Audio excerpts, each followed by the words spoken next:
Giving a little in-progress update on forming the second half of this pour. It's much more tedious with this turn here, but if you can see that pink string line, we got it perfectly straight. We're just about level in all the directions. The only thing that isn't that great is this old control joint for this slab here isn't 90 degrees to the house. This cut here was done freehand, but this here is a 90-degree turn. I still got to put rebar that goes in, bends around the corner, and then ties in with the rebar over there.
So it's been about a week. Concrete's all cured. I've had it all wrapped up and insulated nicely. If you have any sort of colder temps, you're going to want to keep it covered or even put some insulation on it. So I'm going to get this pulled off and we'll start taking the forms off, see what it looks like.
There is a very noticeable difference in the soil right there.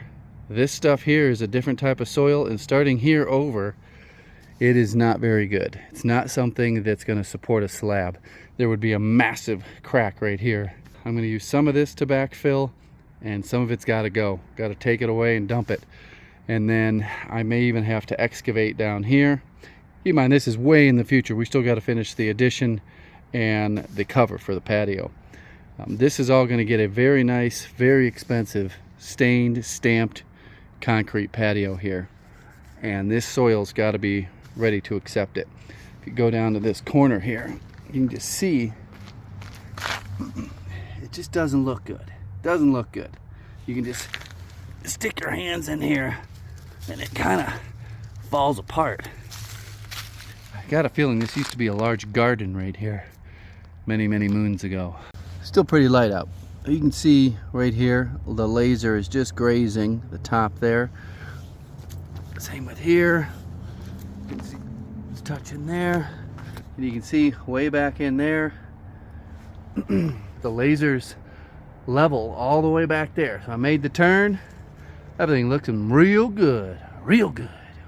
And when I swing the laser back towards the house, you can see it's right on the edge, following the edge. Looking real good. Well, I was very impressed with that. I'm going to answer a couple quick questions, one from this project and one from yesterday's security video. Why didn't I use CMU block? The reason is I've never used CMU block and I don't have any experience with it. With a foundation form, you can make it the exact height that you want. I think with, CMU blocks, you got to go up to the next block height. It's just not something that's used around here. When I was building houses, I put in a foundation several times a month. At any one point in time, I was managing 8 to 12 homes at various stages of construction. The only difference with this foundation is I was doing the manual labor myself. In all the other houses that I was involved with, I was just managing the project. Another question was, why didn't I do a monolithic footer foundation wall pour? Pretty self-explanatory. One, it's not very DIY friendly. It's not a traditional method of building a foundation. Every house I've ever built gets a footer, then it gets a foundation wall on top of it. A cold joint between the foundation wall and the footer is a standard traditional method to build a foundation for a house or an addition. In this application, there's no crawl space, there's no basement on the other side of that foundation. Water's not going to get into it. It's all going to be covered. So there won't be a way for groundwater to be anywhere near that foundation, because it's getting a massive cover over the top of everything. Now, from yesterday's video, a couple guys were concerned that my neighbors did not approve of my sirens. and my video cameras. And actually, it couldn't be further from the truth. We frequently use my video evidence to submit police reports. Yesterday's video, you saw a guy come by with a bike. That was a stolen bike. He was also carrying a toolbox. Both the bike and the tools came from my neighbor's shed. What's crazy is that guy came back the next day and he knew he was on camera, which also addresses another comment that these junkies, their brains are so turned to mush, they do not get really fazed by being on camera. The part that I think worked was the sirens. They just stayed away from the sirens because I don't have a single junkie on camera. Actually, one showed up a few days ago. So from September till today, I have one junkie. And from the September for the previous year, I'd have 6 to 8 a day. It's very strange how, like at the drop of a hat, like boom. I think it's because we started reporting them and sending over the video evidence, and maybe they started cracking down on this little theft ring. Now, what I deal with is junkies, fentanyl zombies. I don't deal with any real, like, organized crime where I live. Technically, where I live is very safe for violent crime. We have a lot of low junkie crime. Why do we got junkies here? Because we give, oh, you want glass? Bring all the junk. Give them glass and see what they're stealing. My neighbors love me. They love saying, hey, did you get this guy on camera? Venezuela carjacking. I actually had the news report. A lot of guys been asking, what the heck is all over your desk? What do you got? I got. So right now I'm in the middle of a personal project that I'm going to be bringing to the workshop. It's going to go right there. And I think I'm going to get it maybe Wednesday this week. And I'll be revealing that over on Patreon. I got a whole series of videos that are going to go up on Patreon about what's going to go right there. These here, all these panels are part of it. This is even part of it.